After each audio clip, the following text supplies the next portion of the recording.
ஒரு 40 வயதுக்குள்ளாக இருக்க வேண்டும், படித்தவளாக இருக்க வேண்டும், நல்லவர்களாக இருக்க வேண்டும், வல்லவர்களாக இருக்க வேண்டும்.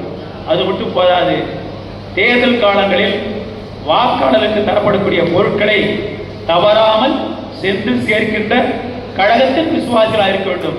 இந்த அடிப்படையிலே தான் வாக்குகளை அமைக்க வேண்டும். ஒருவருக்கு ஒரு பதவி, ஒரு குடும்பத்துக்கு ஒரு பதவி, இப்படி வழிமுறைகள்லாம் சொல்லி உங்களுக்கு அந்த கிளைகளை அமைப்பதற்கு நாங்கள் ஆலோசனை வழங்கினோம். நீங்களும் அந்த கருத்துக்களை எல்லாம் ஏற்று சிறப்பான வகையிலே நீங்கள் பாகங்களை அமைத்துக் கொடுத்தீர்கள். என்னுடைய மனமார்ந்த நன்றியை தெரிவித்துக் கொள்கிறேன். 1000 ஓட்டுகள் இருந்தால் 100 ஓட்டுகளுக்கு 110 ஓட்டுகளுக்கு சராசரியா ஒரு நிர்வாகி வேண்டும், அல்லது ஒரு தெருவில் வாரியாக பிரித்து நிர்வாகி வேண்டும், அல்லது 1000 வாக்குகளை சராசரியா நான் தோராயமாக சொல்றேன். 1000 வாக்கு ஒரு 100 முதல் 110 வாக்குகளுக்காக ஓட்டுகளுக்கு ஒரு ஆள் ஏற்பட வேண்டும்.